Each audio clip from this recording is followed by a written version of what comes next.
शापित राजहंस. कोकणातील महाडजवळील आंबेडसारख्या चिमुकल्या खेडेगावात जन्मलेल्या मुलाचं नाव अब्दुल ठेवलं. लहानपणापासून हुशार असलेला हा मुलगा पुढे खूप मोठा माणूस होणार याची चुणूक वडिलांना लवकरच उमगली.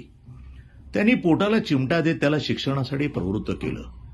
हा तरुण बॅरिस्टर पदवी घ्यायला लंडन इथं गेला. तिथं भारतीयांच्याबद्दल अनुद्गार काढणाऱ्या तत्कालीन पंतप्रधान विन्स्टन चर्चिलवर भर सभेत खुर्ची भिरकवणारा, तिथंच माफी मागण्यास भाग पाडणारा असा अब्दुर्रहमान अंतुले पुढे महाराष्ट्राचे मुख्यमंत्री झाले. जगातील पहिली शेतकरी कर्जमाफी देणारा, कापूस एकाधिकार योजना सुरू ठेवणारा, आपला जिवलग मित्र संजय गांधी यांच्या अपघाती निधनानंतर केवळ 15 दिवसात त्यांच्या स्मृतीप्रित्यर्थ संजय गांधी निराधार योजना सुरू करणारा, पहिला बेरोजगार भत्ता सुरू करणारा, पोलिसांचा गणवेश हाफ पॅन्टवरून फुल पॅन्ट करणारा, नागपूर सुपर स्पेशालिटी हॉस्पिटल सुरू करणारा, छत्रपती शिवाजी महाराज यांचा पूर्णाकृती पुतळा उभारणारा, त्यांची आठवण म्हणून राजधानीचे ठिकाण स्मृती जागवल्या जाव्यात रायगड हा नवीन जिल्हा निर्माण करणारा, कोकणातील विद्यार्थ्यांची सोय व्हावी म्हणून शासकीय अभियांत्रिकी महाविद्यालय स्थापन करणारा, छत्रपती शिवाजीराजे यांची भवानी तलवार लंडनहून परत आणण्यासाठी पाठपुरावा करणारा, नवी मुंबईतील प्रारूप आराखडा तयार करणारा, आजची नवी मुंबईतील जी काही सुधारणा दिसतीये ना, त्याचे पूर्णपणे श्रेय बॅरिस्टर अब्दुर्रहमान अंतुले यांचेच.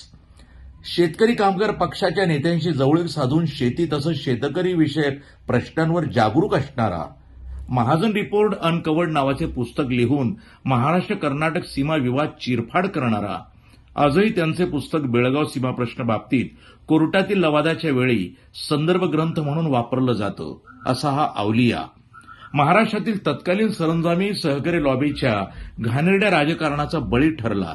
का तर तो धर्मानं मुसलमान होता म्हणून.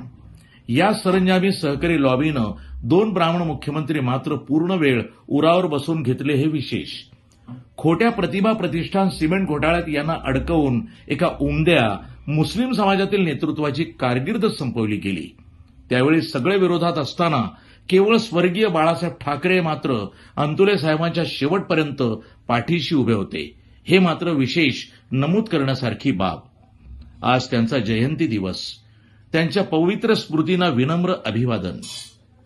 येणाऱ्या भावी मराठी मुस्लिम पिढ्यांना आपल्यातील एक सामान्य मराठी मुस्लिम माणूस एकेकाळी महाराष्ट्राचा मुख्यमंत्री होता हे कदाचित आठवणार देखील नाही.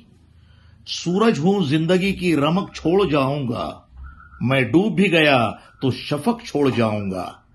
जनाब बॅरिस्टर अब्दुर्रहमान अंतुले, खिराज अकीदत मुबारक.